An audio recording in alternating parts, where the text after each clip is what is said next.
Hello বন্ধুরা, তো চলে এসেছি নতুন একটা ভিডিও নিয়ে মুভি রিভিউ বস চ্যানেলে। তো ঠিক যখনই ভাবছিলাম যে ফার্স্ট লুক এবারে শেষ হবে ফার্স্ট লুক, তো তখনই আবার হঠাৎ করে দেখলাম যে একটা আমার কাছে নোটিফিকেশন এলো বাল্কে। তো এখনও মোটামুটি দিন মানে 15টা আছে, মানে 15টা শেষ করতে গেলে মোটামুটি এই সপ্তাহটা পুরো লেগে যাবে। এবং এই ফার্স্ট লুক করতে করতে আরও কিছু ট্রেলার টিজার চলে আসবে, তো মোটামুটি হবে পুরো সপ্তাহটাও মানে এতটাই ব্যস্ত থাকবো যে আমি এখনও ভাবতে পারছি না যে মানে এরা কেন এত বের করেছে। মানে অলরেডি আমি 15টা করেছেন, 32খানা বের করেছে। তো ওই তো ভিউজ ওই 4 লাখ, 3.5 লাখ, 4 লাখ এরকমই ভিউজ আসছে, এর বেশি কিছু আসবে না। তো আজকে যেটা হচ্ছে অনার্থ হচ্ছে actually psychological horror movie basically, web series যেটা আসছে। এবং এটাতে হচ্ছে যে কাস্ট রয়েছে আমাদের অনেকেই, কালকি রয়েছে, গুলশান রয়েছে, প্রীতি রয়েছে, পরমব্রত রয়েছে আমাদের বাঙালি, এবং সুমেধ রয়েছে, এছাড়া আরও অনেক স্টার রয়েছে, অনেকেই রয়েছে। এবং এটার বেসিক স্টোরিটা হচ্ছে, যেটা আমি টিজারটা নিয়ে পরে বলছি, বেসিক স্টোরিটা হচ্ছে যে হচ্ছে যে একজন হচ্ছে মাহিন মা এবং এই সরি মাহিন মেয়ে, আর সন্তানহীন মা। তো এই দুজনের নিয়ে অ্যাকচুয়ালি বেসিক্যালি স্টোরি।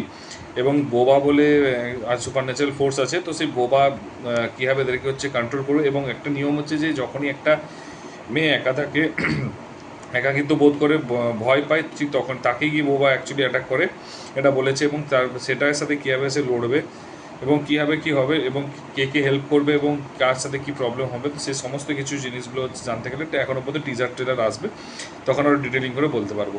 তো এবারে তুমি যদি বলা হয় যে কীরকম লেগেছে ওয়েব সিরিজটা, ফার্স্ট লুকটা, তো পার্সোনালি বলছি ফার্স্ট লুকে এটা অ্যাকচুয়ালি সাইকোলজিক্যাল হরর মুভি যে কনসেপ্টে রয়েছে। বাট আমি একটা কথা বলতে পারি, সাইকোলজিক্যাল হররে একটা মানে হররে আমি বরাবর বলেছি সাউন্ড এবং লাইট অ্যান্ড মানে ডার্ক অ্যান্ড লাইটের খেলাটা যেটা হবে, সেই লাইট সেটাই মেন, এবং হচ্ছে তার সাথে সাউন্ড।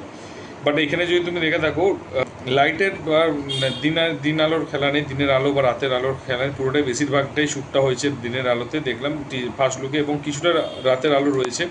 এবং ভূতটাকে কিন্তু এখানেও এক্সপোজ করেনি, যেটা অ্যাকচুয়ালি মেন, কিন্তু ভূত এক্সপোজ করে দিলে কিন্তু ভয় কেটে যাবে, বাট ভূত এক্সপোজ করেনি। এবং সেটা হচ্ছে যে এর ফলে কিছু আরও বেশি ভয়ঙ্কর দিয়েছে। এবং তারপরে খুব টিজার মানে ফার্স্ট লুক কাটিংটা খুব মানে অ্যাকচুয়ালি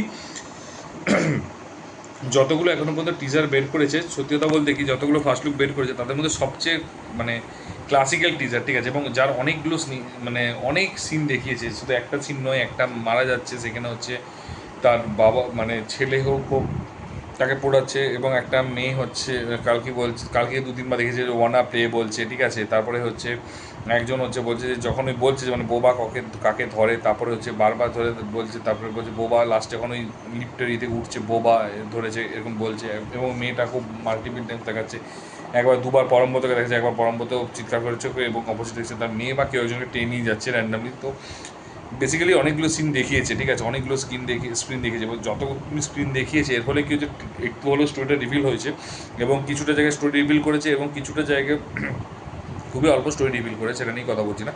বাট কাটিংটা খুব ভালো হয়েছে, এবং এতগুলো দেখানোর পরেও স্টোরি রিভিল না করাটা একটা ক্যালি আছে। আমি আবারও বলছি, পড়ে পাস করা না পড়ে পড়ে ফার্স্ট হওয়া না পড়ে ফার্স্টের মধ্যে অনেক পার্থক্য আছে, ঠিক আছে। সেরকম ব্যাপার যে অনেকগুলো সিন দেখানোর পরে স্টোরি রিভিল হয়নি, সেটা খুব ভালো একটা পজিটিভ দিক আছে। মিউজিক ওকে লেগেছে বলবো না, ক্যামেরা অ্যাঙ্গেল কিন্তু হ্যাঁ কয়েকটা ক্যামেরা অ্যাঙ্গেল খুব সুন্দর লেগেছে, যখন টানা বা যে কোনো ইয়েগুলো দেখা যায় ফোকাস, ওইগুলো কিন্তু খুব ভালো লেগেছে। কালার গ্রেডিং, সিনেমাটোগ্রাফি ওকে, ঠিক আছে, মানে এরকম নর্মাল, মানে খুব একটা এক্সট্রাঅর্ডিনারি তো বুঝতে পারিনি। আর পারফরমেন্স মানে সবারই এক্সপ্রেশন এবং ওই কথা বলার টেকনিকটা, সত্যি দেখো ব্যাপারটা হচ্ছে ভয়ের একটা জিনিস আছে, তোমার পারফরমেন্স সেরকম হচ্ছে, তোমার এক্সপ্রেশনটা দেখার পর যে একটা এক্সপ্রেশন, কথা বলার টেকনিক, তো সেই জিনিসগুলো কিন্তু এখানে দেখা দিয়েছে এক্সপ্রেশন। এবং হচ্ছে মানে এমন এক একটা মানে পরমপদ ডাকলো, বা যখন হচ্ছে কালকি যখন ডাকছে ওয়ান আপ প্লে, একটা অন্যরকম একটা হাসি দিয়ে ডাকছে, ঠিক আছে, বা একটা ও হেঁটে হেঁটে যাচ্ছে একটা জায়গায়, সেই জায়গাটা একটা আলাদা রকম, বা হচ্ছে তো যেখানে হচ্ছে বোবা মানে ওই দাঁড়িয়ে আছে এবং ওই উপর থেকে ভূতটা, তো ওই জিনিসগুলো হচ্ছে অ্যাকচুয়ালি ভালো লেগেছে, এক্সপ্রেশনগুলো খুব সুন্দর লেগেছে। তো এবং তার সাথে অ্যাক্টিংটাও ভালো লেগেছে, তো খারাপ লাগেনি বললাম তো, যে শুধুমাত্র ওকে মানে বলো মিউজিক খুব একটা ভালো লাগেনি আমার, পার্সোনালি বলছি। সিনেমাটোগ্রাফিও যে বিশাল আহামরি করেছে, আমার সেটাও অ্যাকচুয়ালি বহুদিন পর সিনেমাটোগ্রাফি মানে মিউজিক আমার খুব একটা খাস লাগেনি। এবং তার সাথে হচ্ছে আবারও একই জিনিস, ওই 4 লাখ ভিউজ পেয়েছে, না কেউ জানতে পেরেছে, এবং এত এত এত পরিমাণে কোয়ান্টিটি বের করে দিয়েছে পার্সোনালি আমার একদমই মানে কেউ জানতেই পারেনি। তো আমার পার্সোনালি এটা মনে হলো। তো যাই হোক, যদি তোমরা অলরেডি দেখে দাও কীরকম লেগেছে অবশ্যই জানিও। যদি আমার ভিডিও থ্রু দিয়ে জানতে পারো তাহলে সেটাও কিন্তু অবশ্যই কমেন্ট বক্সে কমেন্ট করে জানিয়ে যে তোমার ভিডিওটা থেকে থ্রু দিয়ে জানতে পেরেছি, তাহলে আমারও ভালো লাগবে। আর যাই হোক, জানতে পারলে অবশ্যই গিয়ে দেখে এসে জানিও কমেন্ট বক্সে কেমন লেগেছে। আর যদি ভিডিওটা ভালো লেগে থাকে তাহলে বন্ধুদের শেয়ার করো এবং লাইক কমেন্ট করতে কিন্তু ভুলবে না। আর যদি চ্যানেলে নতুন হতো সাবস্ক্রাইব কিন্তু করো অবশ্যই। দেখা হচ্ছে পরের ভিডিওতে। ভালো থেকো, ঠিক আছে, টাটা, বাই বাই।